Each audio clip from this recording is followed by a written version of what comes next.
And on June 24, 1982, British Airways Flight 9. It was taking off at an altitude of 37 feet when suddenly lights started flashing outside the plane. The weather was perfect, but somehow strange lights started flashing in the plane. It seemed that this plane was not in the sky but in space between the stars, as if it had entered some other world. A world where there was only light, and then suddenly all 4 engines of the plane failed. After all, how did it enter some other world, and how the bravery of the pilot gave a new life to everyone? We will know the whole story in today's video.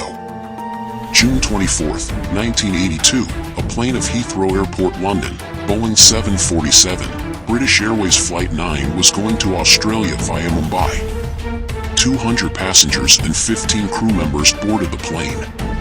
The plane was piloted by 30-year-old First Officer Roger and 41-year-old Captain Modi. Apart from this, another flight engineer Barry was also present. The time was 8:40. The plane was coming from Heathrow Airport via sea route towards the Indian Sea border. At 8:40, this plane was flying over Jakarta, passing through small islands.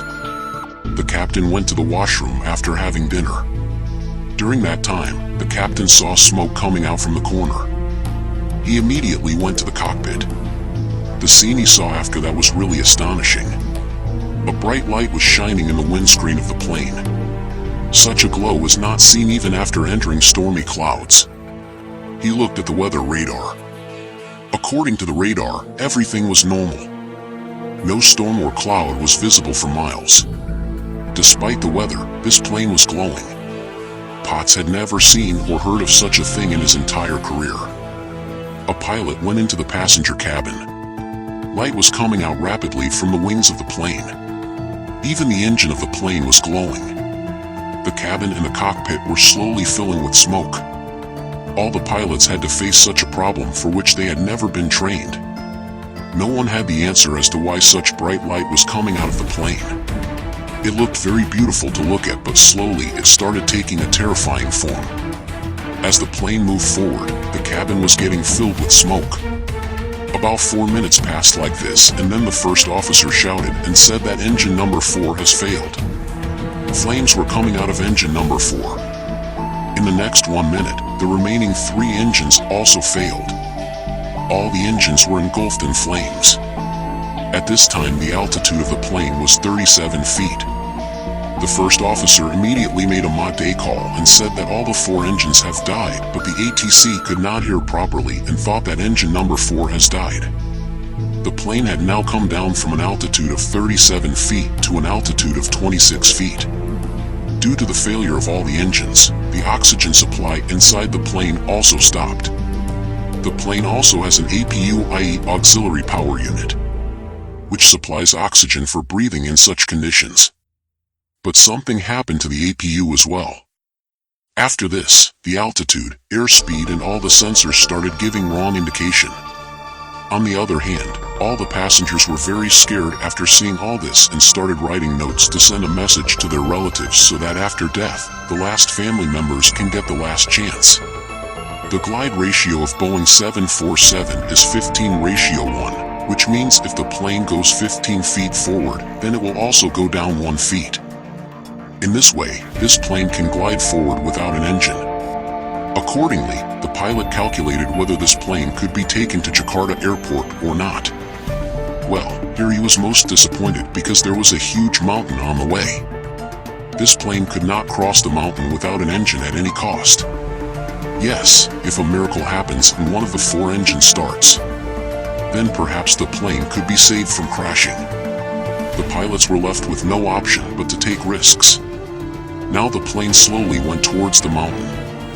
The first officer said that we have tried many times to start the engine, but it has not started yet. So what is the guarantee that the engine will start before hitting the mountain? The captain replied that at this time our altitude is 20 feet. We will keep trying to start the engine until our plane reaches an altitude of 12 feet. If the engine starts, it is fine, otherwise we will land the plane in the sea. Landing the plane in the sea is also a good option. Planes are designed in such a way that they can float for many hours even after landing in water. I have also made a detailed video on how a plane is water landed. the captain made an announcement for the passengers. "I am your captain speaking. There is some problem in our plane. All the engines have failed. We do not know what is going on, but we are trying our best to fix it, so everyone should be courageous." All the passengers were waiting with oxygen masks on for everything to be fine. As the plane came down, the bright light also started to reduce. Now the plane reached an altitude of about 13 feet. Even now, not a single engine of the plane started. Now only one way was left: land the plane in the sea or else it will collide with the hill. Now the plane started being prepared for water landing. Then a miracle happened. Engine number 4 restarted. After a few seconds, the other 3 engines started. That bright light had also appeared at an altitude of 13 feet. Now there was no need to water land the plane. The plane went over the hill and headed towards Jakarta Airport. The complete control of the plane was regained once again, but nothing was visible outside. On the other hand, engine number 2 died again, but no one cared about it. Slowly the plane started coming down. The light of the runway was visible very dimly. Due to the absence of ILS here, there was a lot of difficulty in landing the plane, but there was no other way left except emergency landing. That is why the pilots slowly brought the plane down and finally it landed safely. No one was harmed or injured. This accident was somehow averted, but many questions were still to be solved. Why was that light shining? How was smoke entering inside the plane? All the engines of the plane, even the auxiliary power unit. How did even the auxiliary power unit suddenly die? Let's find out what the matter was. The investigation team saw that all the outer parts of the plane had scratches like this.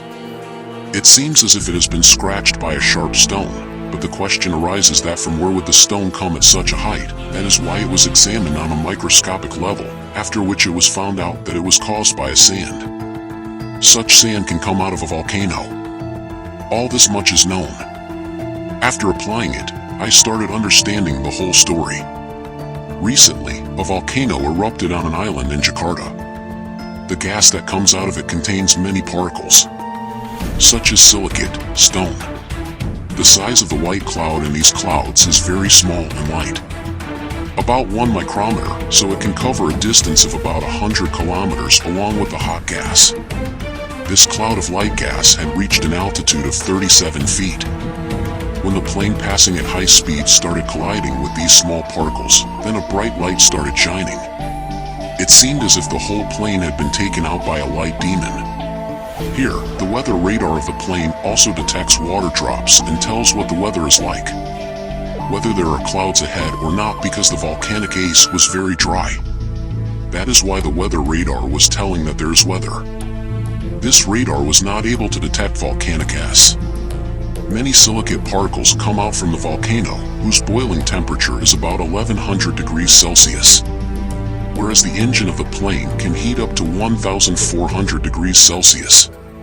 When a lot of silicates particles entered the engine, it slowly started melting. This molten silicates was filling the sense engine and slowly it got jammed. That is why the entire engine stopped in a span of 1 minute. These sand particles were attacking not only the engine of the plane but also all the sensors of the plane. That is why the pilots started getting wrong indications in the cockpit of the plane. But as the plane came down, the volcanic air started decreasing. And due to the engine being off for a long time, the silicates particles cooled down and turned into glass. After this, when the engine was restarted, all the lead broke and came out. Now the plane came down below even 15 feet. There was no sand cloud at this altitude. The volcano particles had damaged the windscreen of the plane the most. That is why the windscreen got completely eaten up and became blurred. That is why the pilots could not see anything. Such an incident had never happened before in history, and neither did the pilots know anything about it. The bravery of the pilots saved the lives of all the 200 passengers and 15 crew members. All the crew members were also honored with many awards. After this, engine number 2 and 3 were replaced. The dust and dirt was removed. After this, the plane was sent back to London for maintenance. About 19 days after the incident, Singapore airline Boeing 747 was passing through the same route when its third engine malfunctioned. After this plane was also made to make an emergency landing. After all this, that route was declared a no-flying zone until the lava stopped coming out of that volcano. This accident taught a lot to the aviation industry.